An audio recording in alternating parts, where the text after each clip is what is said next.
Good morning students, आपका अपने YouTube channel RC physics classes में हार्दिक अभिनंदन है। तो देखिए, अब जो हमारा नेक्स्ट टॉपिक है वो है सुपर कंडक्टिविटी, जिसको हिंदी में बोला जाता है अति चालकता। लास्ट लेक्चर में हमने बात की थी कि ताप का प्रतिरोध एवं प्रतिरोधकता पर क्या इफेक्ट पड़ता है। तो आज उसी टॉपिक को कंटिन्यू करते हैं। तो देखिए, लास्ट लेक्चर में हमने क्या कहा कि जब आप टेम्परेचर को इंक्रीज करोगे तो क्या होगा, रेजिस्टेंस इंक्रीज होगा और रेजिस्टिविटी भी क्या होगी, इंक्रीज होगी। यानी जैसे जैसे आप तापमान बढ़ाओगे वैसे वैसे प्रतिरोध भी बढ़ेगा। और कौन बढ़ेगा, प्रतिरोधकता। तो अब देखिए, जब ताप बढ़ा रहे हो तो प्रतिरोध का मान बढ़ रहा है, तो इसका उल्टा भी सही होना चाहिए। यानी जब आप टेम्परेचर को कम करोगे तो क्या होगा, रेजिस्टेंस भी क्या होना चाहिए, कम होना चाहिए। क्यों? क्योंकि जब टेम्परेचर बढ़ता है तो रेजिस्टेंस बढ़ता है, तो टेम्परेचर कम होने पे रेजिस्टेंस भी क्या होगा, कम होगा। तो आप टेम्परेचर को कम कम करते जाओ तो एक वह तापमान, तो देखो जब R भी क्या होता जाएगा, कम कम कम होता जाएगा, और एक टाइम ऐसा आएगा जब R की वैल्यू क्या हो जाएगी, 0 हो जाएगी। तो वह टेम्परेचर जिस पर प्रतिरोध का मान क्या हो जाए, 0, वो क्या कहलाता है, वो कहलाता है क्रिटिकल टेम्परेचर। क्या कहलाता है, क्रिटिकल टेम्परेचर। इसको हिंदी में बोला जाता है क्रांतिक ताप। तो क्रांतिक ताप की परिभाषा क्या हो गई कि वह तापमान जिस पर कोई भी चालक या पदार्थ के प्रतिरोध का मान कितना हो जाए, 0 हो जाए, तो वह क्या कहलाता है, क्रांतिक ताप कहलाता है। तो बताओ, जब रेजिस्टेंस का मान 0 हो गया तो आपने रेजिस्टिविटी का फॉर्मूला क्या पढ़ा है, RA/L। अब बताओ, मैं R की वैल्यू अगर 0 पुट करूंगा तो रो का मान क्या हो जाएगा, 0। तो वे सभी पदार्थ जिनके लिए प्रतिरोधकता का मान 0 होता है वो क्या कहलाते हैं, अतिचालक पदार्थ कहलाते हैं। और पदार्थों के इस गुण को आप क्या बोलोगे, अतिचालकता। इसको अतिचालकता नाम क्यों दिया गया, क्योंकि देखो रो का मान कितना हो गया, 0। और हम जानते हैं चालकता की परिभाषा से चालकता क्या होती है कि प्रतिरोधकता का व्युत्क्रम क्या कहलाता है, चालकता। तो देखो रो का मान कितना है, 0, तो 1/0, तो सिग्मा का मान कितना आ गया, इनफाइनाइट। तो चालकता कितनी हो गई, अनंत हो गई। इसलिए इनको क्या नाम दिया गया, अतिचालक नाम दिया गया। और इस गुण को क्या कहा गया, अतिचालकता। तो रिपीट कर देता हूं, अतिचालकता क्या होती है कि कल आपने पढ़ा था कि टेम्परेचर को बढ़ाने पर प्रतिरोध बढ़ता है, तो फिर टेम्परेचर को घटाने पर प्रतिरोध भी घटेगा। तो आप टेम्परेचर घटाते जाओ तो प्रतिरोध कम होता जाएगा, और आपको एक ऐसा टेम्परेचर मिलेगा जिस पर प्रतिरोध की वैल्यू क्या हो जाएगी, 0। तो वह ताप क्या कहलाता है, उसको टीसी से रिप्रेजेंट किया जाता है, और वो क्या कहलाता है, क्रांतिक ताप। अर्थात वह ताप जिस पर प्रतिरोध का मान क्या हो जाए, 0। तो जब प्रतिरोध का मान 0 हो जाएगा तो आप जानते हो प्रतिरोधकता की जो फॉर्मूला होता है वो क्या होता है, RA/L। तो R की वैल्यू 0 पुट करोगे तो रो का मान कितना हो जाएगा, 0। जब रो का मान 0 हो जाएगा तो सिग्मा क्या होता है, 1/ρ। तो जब आप 1 में 0 से डिवाइड करोगे तो क्या आ जाएगा, इनफाइनाइट। यानी इस टाइम चालकता क्या हो जाएगी, अनंत हो जाएगी। अर्थात अति चालक वो सभी पदार्थ क्या कहलाएंगे, अतिचालक, जिनके लिए रो का मान क्या होगा, 0। और पदार्थों के इस गुण को क्या कहा जाता है, अतिचालकता कहा जाता है। अतिचालकता की जो खोज है वो की थी कामलिन ओनेस नाम के साइंटिस्ट ने। उसने क्या किया कि पारे को ठंडा किया, और कब तक ठंडा करता रहा, जब तक उसका टेम्परेचर 4.2 केल्विन ना हो गया हो। तो उसने देखा कि जब पारे को वो ठंडा करता गया और कितने दिन मतलब टाइम कितने टेम्परेचर तक ठंडा किया, 4.2 केल्विन, तो उस पर देखा कि पारा क्या बन गया, सुपर कंडक्टर बन गया। सुपर कंडक्टर का मतलब वो क्या बन गया, अति चालक बन गया। तो देखो पारे को ठंडा करने का मतलब क्या है, आप अगर किसी भी वस्तु को ठंडा कर रहे हो इसका मतलब क्या हो रहा है, उसका टेम्परेचर बढ़ा रहे हो या घटा रहे हो। अगर ठंडा कर रहे हो उसका मतलब टेम्परेचर आप क्या कर रहे हो, कम कर रहे हो। और किसी वस्तु को गर्म कर रहे हो इसका मतलब क्या हुआ कि आप टेम्परेचर को क्या कर रहे हो, बढ़ा रहे हो। तो उसने क्या किया कि पारे को ठंडा किया, कितने टेम्परेचर तक किया, 4.2 केल्विन पर। तो देखा गया कि जो पारा था वो किसकी तरह बिहेव करने लग गया, सुपर कंडक्टर की तरह बिहेव करने लग गया। तो इस प्रकार अतिचालकता की खोज हुई कि आपको टेम्परेचर कम करते जाना है, वह टेम्परेचर ढूंढना है जिस पर प्रतिरोध क्या हो जाए, 0। तो जब प्रतिरोध 0 हो जाएगा तो प्रतिरोधकता भी क्या हो जाएगी, 0, RA/L फॉर्मूले से। और रो 0 हो गया तो सिग्मा क्या हो जाएगा, 1/ρ। अब देखिए इसका यूज क्या है कि हम सुपर कंडक्टर क्यों काम में लेते हैं या इनका फायदा क्या है। तो देखिए मैं आपको एक एग्जांपल से समझाता हूं। सपोज दैट आपने 100 एम्पियर करंट भेजा, ये पावर स्टेशन था, इससे किसी होम तक आपने सप्लाई की, कितने एम्पियर की, 100 एम्पियर की। तो आप जो वायर मोस्टली यूज करते हो, ब्रास के वायर यूज करते हो, तो देखा गया कि यहां जो करंट पहुंचा ना उसकी वैल्यू थी 80 एम्पियर। यानी आपने भेजा कितना, 100 एम्पियर, आपको मिला कितना, 80 एम्पियर। कौन सा वायर यूज किया, ब्रास यूज किया। अब अगर यही मैं ब्रास की जगह अगर Ag यानी सिल्वर के वायर यूज करूं तो देखा गया कि जो आपको करंट मिला वो कितना मिला, 90 एम्पियर मिला। अब यही काम अगर आप जैसे विकसित देश देखते हो, जैसे यूएसए है, अमेरिका है, चाइना है, ब्रिटेन है, तो वहां वो क्या करते हैं, वहां यूज करते हैं वो सुपर कंडक्टर। किनका यूज करते हैं, सुपर कंडक्टर। जिससे होगा क्या कि अगर वो 100 एम्पियर करंट भेजेंगे ना तो उसको कितना करंट मिलेगा, 99 एम्पियर। और हो सकता है कभी कभार आपको क्या मिल जाए, 100 एम्पियर। तो बताओ यूएसए और चाइना में करंट का किसी प्रकार का लॉस हुआ, उन्होंने 100 एम्पियर भेजा और उनको मिल भी कितना रहा है, 99 या 100 एम्पियर मिल रहा है। तो देखिए सुपर कंडक्टर का फायदा क्या हुआ कि आपने जितनी करंट भेजी उतनी ही करंट आपको मिल गई। अब आप पूछोगे कि सर क्यों मिल गई, क्योंकि सुपर कंडक्टर कौन से पदार्थ होते हैं जिनके लिए प्रतिरोध और रेजिस्टिविटी का मान कितना होता है, 0। और आपको पता है करंट को कौन रोकता है, भाई जो प्रतिरोध होता है उसकी डेफिनेशन क्या थी कि आवेशों के प्रवाह में ये अवरोध उत्पन्न करता है। और जब आवेशों के प्रवाह में ये अवरोध उत्पन्न आप तो कर ही नहीं सकता क्योंकि इसका मान तो क्या है, 0 है। रेजिस्टिविटी भी क्या है, 0। तो बताओ आवेश के प्रवाह में किसी प्रकार का कोई अवरोध उत्पन्न हुआ, नहीं हुआ। इसीलिए वहां पर जब आप 100 एम्पियर करंट फ्लो करवाते हो तो आपको 99 या कंप्लीट 100 एम्पियर ही मिल जाता है। तो सुपर कंडक्टर का यूज क्या है कि सुपर कंडक्टर से हम जितना करंट भेजना चाहिए आपको रिटर्न में उतना ही करंट मिलेगा, अर्थात करंट का किसी भी प्रकार का कोई लॉस नहीं होगा। जो आपका नेक्स्ट टॉपिक है वो है कॉम्बिनेशन ऑफ रेजिस्टेंस। हिंदी में बोला जाता है प्रतिरोधों का संयोजन, यानी प्रतिरोधों को जोड़ना है। तो उसका दो मेथड है, एक तो होता है सीरीज कॉम्बिनेशन और एक होता है पैरेलल कॉम्बिनेशन। सीरीज को हिंदी में बोला जाता है श्रेणी क्रम संयोजन और पैरेलल को क्या बोला जाता है, समांतर क्रम संयोजन। तो हम स्टार्ट करते हैं सीरीज कॉम्बिनेशन से कि सीरीज कॉम्बिनेशन क्या होता है। तो देखिए अगर आप दो या दो से अधिक प्रतिरोधों को जोड़े और किस क्रम में जोड़े कि उनमें क्या हो, प्रवाहित धारा का मान तो क्या हो, समान हो और उनके सिरों पर उत्पन्न विभवांतर का मान अलग हो, तो ऐसा संयोजन क्या कहलाता है, श्रेणी क्रम संयोजन। तो डेफिनेशन रिपीट कर देता हूं कि दो या दो से अधिक प्रतिरोधों का ऐसा संयोजन जिसमें प्रवाहित धारा का मान तो क्या हो, समान हो और विभवांतर का मान क्या हो, अलग अलग हो। तो मैं 3 प्रतिरोध लेता हूं। पहला प्रतिरोध है उसको मैंने R1 नाम दे दिया, जो दूसरा प्रतिरोध है उसको क्या नाम दे दिया, R2, और जो तीसरा रेजिस्टेंस है उसको हमने क्या नाम दे दिया, R3। और डेफिनेशन में क्या बोला कि इनमें प्रवाहित धारा का मान क्या होना चाहिए, समान होना चाहिए। तो देखो धारा एक ही कंडीशन में समान हो सकती है, वो कंडीशन कौन सी है कि अगर हम सिंगल वायर काम में ले तो आपको पता है अगर वायर एक है तो उसमें जितना करंट फ्लो हो रहा है वो सबके लिए क्या होगा, सेम होगा। तो यहां मैं कोई बैटरी लगा देता हूं, यह प्लस सिरा, यहां से V विभवांतर आपने प्रवाहित किया और इसमें जो प्रवाहित धारा है वो उसका मान कितना हो गया, I। तो डेफिनेशन सीरीज कॉम्बिनेशन की क्या दी गई कि दो या दो से अधिक प्रतिरोधों का ऐसा संयोजन जिसमें प्रवाहित धारा का मान तो सेम हो, देखो सब में I करंट जा रहा है। दूसरा क्या बोला कि इसके सिरों पर उत्पन्न विभवांतर, विभवांतर क्या होगा, जैसे यहाँ ये दो सिरे ले लिया आपने तो इनके उत्पन्न जो विभवांतर है उसको मैं V1 नाम दे रहा हूं, यहाँ जो विभवांतर है उसको मैं V2 नाम दे रहा हूं और यहाँ जो विभवांतर है उसको क्या नाम दे रहा हूं, V3, क्योंकि आपने परिभाषा ही ऐसी बोली है कि धारा का मान तो क्या होना चाहिए, सेम होना चाहिए और विभवांतर का मान क्या होना चाहिए, अलग अलग। अब ये क्वेश्चन की धारा का मान सेम क्यों होना चाहिए, उसकी वजह यह है कि आप सिंगल वायर काम में ले रहे हो, यानी एक ही वायर काम में ले रहे हो तो जो करंट फ्लो होगा वो सबके लिए क्या होगा, सेम होगा। और देखो विभवांतर का मान अलग अलग क्यों हो रहा है, क्योंकि देखो आप इस प्रतिरोध का ये पहला सिरा देखो, ये तो इस बैटरी से डायरेक्ट कनेक्ट है, बट बताओ ये जो दूसरा सिरा है ये सिरा क्या बैटरी से डायरेक्ट कनेक्ट है, नहीं, केवल यहाँ दो ही सिरे कनेक्ट है। देखो प्लस इसको अगर मैं A नाम दूं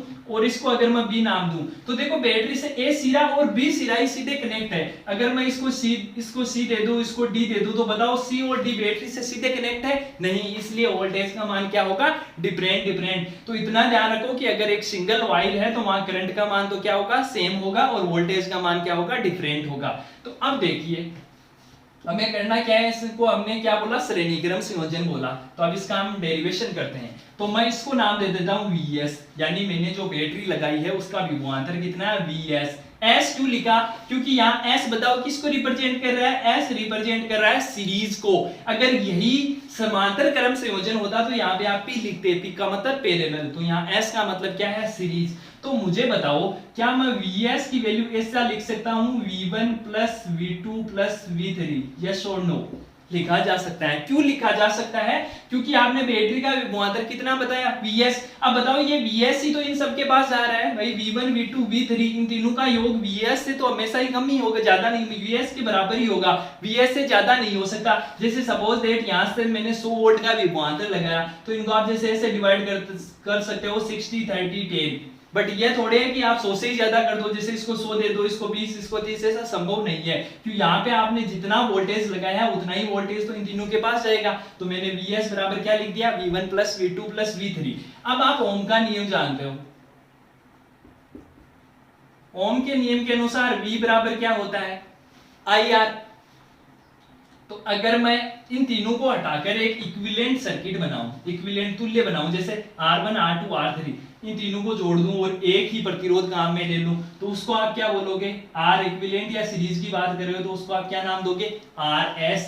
इसमें यहां आपने बैटरी लगा दी, बैटरी का विभवांतर तो कितना है, वही है Vs। यहां आप कुंजी लगाना चाहो तो लगा लो, कुंजी K, और इसमें करंट कितना फ्लो हो रहा है, I।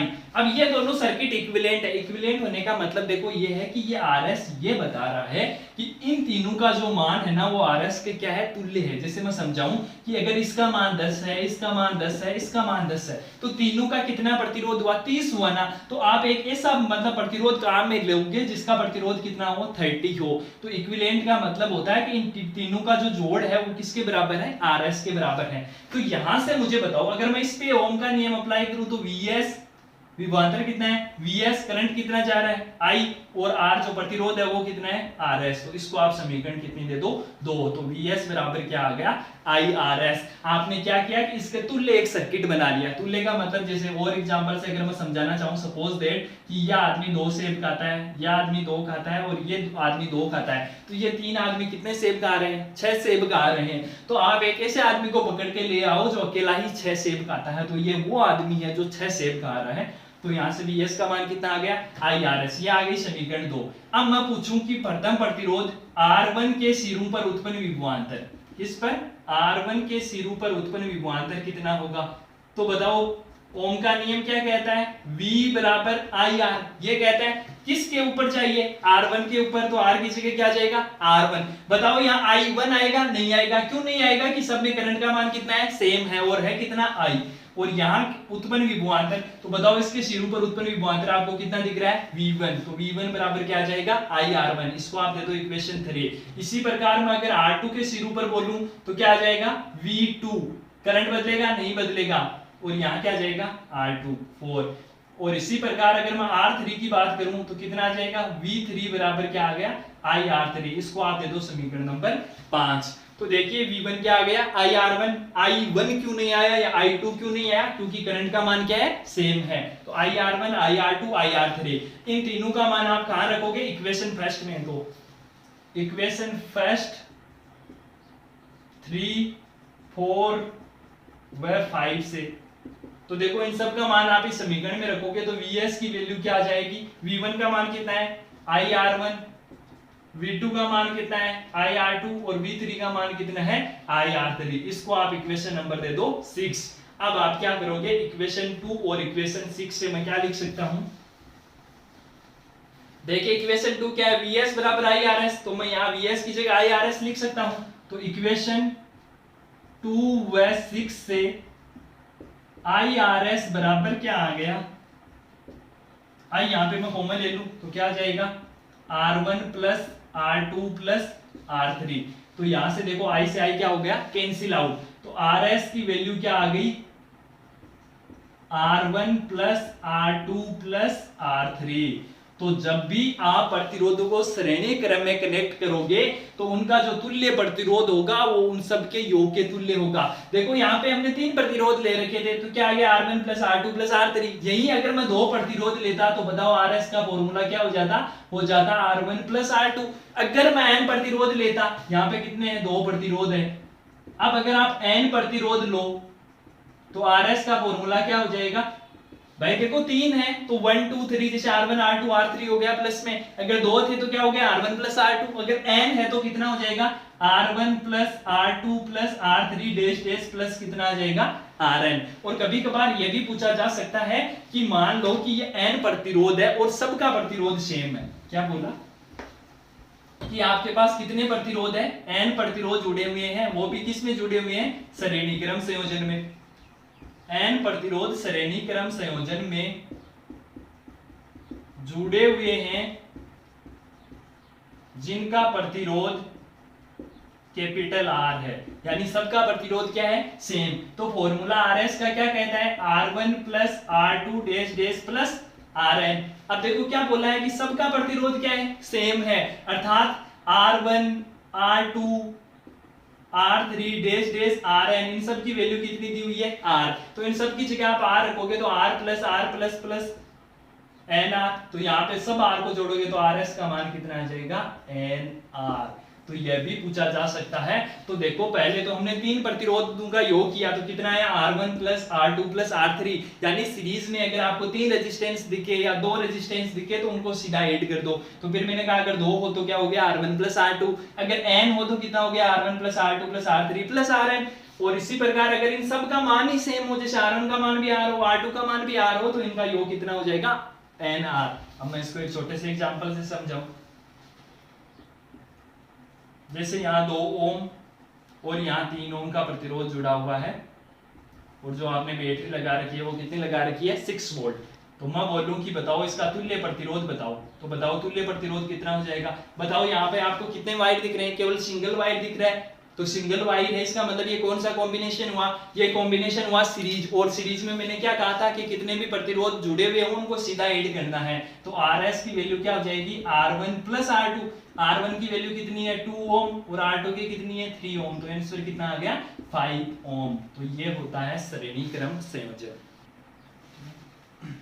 जो आपका नेक्स्ट टॉपिक हमने क्या पढ़ लिया, श्रेणी क्रम संयोजन पढ़ लिया। अब जो दूसरा है वो है समांतर क्रम संयोजन, जिसको इंग्लिश में बोला जाता है पैरेलल कॉम्बिनेशन। तो अब देखिए समांतर क्रम संयोजन क्या होता है कि समांतर क्रम संयोजन, श्रेणी क्रम की परिभाषा आपने क्या दी थी कि प्रतिरोध के जो प्रतिरोध में प्रवाहित धारा का मान तो समान होना चाहिए, यानी I तो क्या था, सेम था, और V क्या था, डिफरेंट था, यानी धारा तो होनी चाहिए समान और वोल्टेज क्या होना चाहिए, अलग अलग। तो अब यहाँ उल्टा हो जाएगा कि यहाँ पे क्या होगा, वोल्टेज का मान तो सेम होगा और धारा का मान क्या होगा, अलग अलग होगा। देखो क्यों होगा, अब देखो यहाँ पे देखो सीरीज में क्या था, सीरीज में तो आपके पास एक ही वायर था, जैसे यहाँ बैटरी कनेक्ट कर रखी थी आपने, ये था आपका सीरीज कॉम्बिनेशन। तो देखो इस पूरे में एक ही वायर है, इसलिए आपने धारा का मान क्या लिया, सेम लिया। बट देखो यहाँ से करंट आ ही जाएगा। अब जैसे ही यहाँ पे आई करंट पहुंचेगा, अब उसके पास समस्या हो गई कि इस तरफ जाऊं या इस तरफ जाऊं या इस तरफ जाऊं, तो आई क्या करेगा, ये जो धारा है वो किसी को नाराज नहीं करेगी और वो तीन भागों में डिवाइड हो जाएगी। जैसे मैंने इसको नाम दे दिया I1, इसको नाम दे दिया I2 और इसको मैंने नाम क्या दे दिया, I3। तो यहाँ पे धारा अलग अलग है, क्यों है, इसकी वजह है यहाँ पे डिफरेंट टाइप्स ऑफ वायर है, यानी यहाँ पे तार अलग अलग है। अगर सिंगल वायर होता तो करंट क्या रहता, सेम, बट यहाँ पे देखो आपको तीन वायर दिख रहे हैं, इसलिए करंट क्या हो गया, डिवाइड। अब दूसरी बात कि सर यहाँ पे वोल्टेज सेम क्यों है, वोल्टेज सेम इसलिए है कि देखो ये जो प्लस सिरा है वो इन तीनों के प्लस से जुड़ रहा है, मतलब एक ही सिरे से जुड़ रहा है, और इसी प्रकार जो माइनस सिरा है वो भी तीनों के साथ एक साथ जुड़ रहा है। यहाँ पे देखो क्या हो रहा था कि प्लस सिरा केवल इससे डायरेक्ट कनेक्ट था और माइनस सिरा किससे कनेक्ट था, माइनस सिरा इस पॉइंट से कनेक्ट था, बाकी के ये जो पॉइंट थे वो देखो अलग अलग थे, मतलब ये सीधे कनेक्ट नहीं हो रहे थे। बट यहाँ देखो इन तीनों का जो फर्स्ट पोर्शन है वो सीधा कनेक्ट है बैटरी के प्लस से, और ये जो पोर्शन है वो बैटरी के किससे कनेक्ट है, माइनस से। तो समांतर क्रम संयोजन की परिभाषा क्या हो जाएगी कि प्रतिरोधों में प्रवाहित धारा का मान तो क्या होना चाहिए, अलग अलग होना चाहिए, और उनके सिरों पर उत्पन्न विभवांतर क्या होना चाहिए, समान। तो मैं लिख देता हूं कि धारा का मान तो होना चाहिए अलग अलग, क्या होना चाहिए, अलग अलग होना चाहिए। क्यों होना चाहिए, क्योंकि वायर अलग अलग है। दूसरा है कि विभवांतर का मान समान होना चाहिए, विभवांतर का मान कैसा होना चाहिए, समान होना चाहिए। क्यों होना चाहिए, क्योंकि बैटरी के प्लस से प्रतिरोधों के जो प्रथम सिरे हैं वो सीधे प्लस से कनेक्ट है और अंतिम सिरे किससे कनेक्ट है, माइनस से कनेक्ट है। तो अब देखिए वहां पे क्या थी, वोल्टेज डिफरेंट थी, तो आप क्या लिख रहे थे, V बराबर V1 plus V2 plus V3। तो यहाँ पे कौन डिफरेंट है, करंट। तो यहाँ आप क्या लिख सकते हो, I बराबर, और I को मैं क्या लिख रहा हूँ, IP क्यों लिखा, या यहाँ P क्या शो कर रहा है, P शो कर रहा है पैरेलल। तो IP बराबर क्या आ जाएगा, I1 plus I2 plus I3, अर्थात यहाँ से आप जितनी करंट फ्लो करवाओगे वही करंट तो इन तीनों वायरों में जाएगी। अब देखिए ओम के नियम से,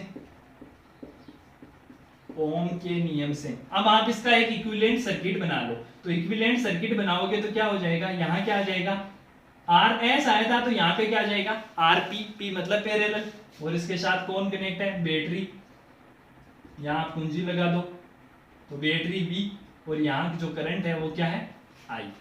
तो यहाँ से मुझे बताओ V का मान कितना आ जाएगा, या मैं अगर I निकालना चाहूँ तो आई पी, ये जो करंट जा रहा है वो कितना है आई पी, तो आई पी बराबर क्या आ जाएगा V अपॉन आर पी। इसको आप दे दो इक्वेशन फर्स्ट, इसको आप क्या दे दो इक्वेशन सेकंड। यहाँ करंट कितना फ्लो हो रहा है आई पी, और यहाँ इन तीनों को हटाकर आपने एक इक्विवेलेंट प्रतिरोध जोड़ दिया। मैंने समझाया था कि अगर वो लास्ट लाइक उसी में कि तीन अगर दो दो सेब खाते हैं तीन आदमी, तो ये अकेला कितना खाएगा 6 सेब खाएगा। तो अब देखिए हरतम प्रतिरोध या R1 प्रतिरोध में प्रवाहित धारा, R1 प्रतिरोध में प्रवाहित धारा तो कितनी हो जाएगी, देखो R1 में कितनी जा रही है I1, I1 बराबर क्या होता है V अपॉन R होता है। तो बताओ क्या V1 आएगा, V1 नहीं आ सकता। क्यों नहीं आ सकता, क्योंकि मैंने स्टार्टिंग में ही बता दिया कि विभवांतर का मान क्या है समान है, लेकिन प्रतिरोध कितना है R1, तो कितना आ जाएगा V अपॉन R1, इसको आप दे दो 3। इसी प्रकार अगर मैं R2 के लिए पूछूं तो R2 में देखो कितनी करंट जा रही है I2, तो I2 बराबर क्या आ गया V अपॉन R2। V2 क्यों नहीं आया, क्योंकि विभवांतर सेम है, इसको दे दो इक्वेशन 4। इसी प्रकार I3 वो कितना आ गया V अपॉन R3, इसको आप दे दो इक्वेशन 5। तो आप देखिए इक्वेशन 3, 4, 5 और 1 से तो क्या आ जाएगा IP बराबर I1 की वैल्यू बताओ कितनी है V upon R1 plus V upon R2 plus V upon R3। देखो कॉमन क्या आ रहा है V कॉमन आ रहा है, तो यहाँ कौन बचा 1 upon R1 plus 1 upon R2 plus 1 upon R3। ये किसका मान आ गया IP का, इसको दे दो इक्वेशन 6। अब देखो इक्वेशन 6 और 2 से फ्रॉम इक्वेशन 2 व 6, तो इक्वेशन 2 में देखो IP की वैल्यू क्या है V अपॉन RP, तो यहाँ पे रख दो आप V upon RP is equal to V 1 upon R1 plus 1 upon R2 plus 1 upon R3। अब देखो V से V क्या हो जाएगा कैंसिल आउट, तो यहाँ से पैरेलल का क्या फॉर्मूला आ जाएगा, वो आ जाएगा 1 upon R1 plus 1 upon R2 plus 1 upon R3। ये कौन सा कॉम्बिनेशन आ गया, ये आ गया समांतर क्रम। श्रेणी में क्या हो रहा था, श्रेणी में आपको जितने प्रतिरोध दिए हुए थे उनको आपको सीधा कनेक्ट करना है, बट समांतर में आप क्या करोगे उनका वन यानी उनके युतक्रम का आप क्या करोगे योग करोगे। तो ये आ गया 1 अपॉन RP। और अगर यहाँ देखो कितने प्रतिरोध कनेक्ट है 3 प्रतिरोध है, अगर मैं बोलूं कि मेरे पास n प्रतिरोध है तो बताओ n प्रतिरोध का कितना हो जाएगा, अगर 3 का है 1 upon R1 plus 1 upon R2 plus 1 upon R3, तो आप क्या करोगे अगर n प्रतिरोध है तो इनको बढ़ाते जाओ, तो क्या आ जाएगा 1 upon R1 plus 1 upon R2 plus plus dash dash कितना आ जाएगा 1 अपॉन Rn। और एक दूसरा क्वेश्चन ये क्या था कि अगर इन सब का मान RR हो जाए तो क्या होगा 1 upon RP is equal to 1 upon R plus 1 upon R plus 1 upon R dash dash 1 upon R। तो कितना हो गया ये हो गया 1 upon RP is equal to, ऊपर तो देखो 1 1 1 1 कितनी बार है n बार, तो कितना हो गया n, नीचे क्या है R सब में क्या है कॉमन, तो क्या आ गया n अपॉन R। लेकिन आपको तो क्या चाहिए RP, तो RP का मान कितना आ जाएगा R अपॉन n। तो कभी कभार ये भी पूछा जा सकता है या आपको क्वेश्चन में ये दे दे कि सिद्ध करो कि RP is equal to R upon n, तो आपको यहाँ पे मानना है कि जो आपके n प्रतिरोध है उन सब का प्रतिरोध क्या है सेम, तो यहाँ पे क्या आ गया R अपॉन n। आगे देखिए अब मोस्टली जैसे अगर मैं यहाँ बताऊं मैं अगर 2 ही प्रतिरोध कनेक्ट करूं, अगर 3 थे तो फॉर्मूला क्या था 1 upon R1 plus 1 upon R2 plus 1 upon R3, बताओ यही था। अब अगर मैं कहूं कि मेरे पास 2 ही प्रतिरोध है यानी R3 नहीं है, तो बताओ फॉर्मूला क्या बन जाएगा 1 upon RP is equal to 1 upon R1 plus 1 upon R2 नहीं हो जाएगा, हो जाएगा। यहाँ से आप लघुत्तम लोगे तो बताओ क्या लघुत्तम आएगा, लघुत्तम आएगा R1 R2, तो यहाँ कौन बच गया R2 प्लस R1 बच गया, ये किसका मान आ गया 1 अपॉन RP का। लेकिन आपको तो क्या चाहिए RP, तो RP का फॉर्मूला क्या हो जाएगा R1 R2 upon R1 plus R2। इस फॉर्मूले को आप सीधा याद रखोगे, न्यूमेरिकल में काम आ सकता है कि अगर 2 प्रतिरोध कौन से क्रम में जुड़े हुए वो समांतर क्रम में, तो आप क्या फॉर्मूला लगाओगे R1 R2 upon R1 plus R2। अब उसी लास्ट एग्जांपल को हम दोबारा करते हैं। देखो फॉर्मूला वहां पे क्या था,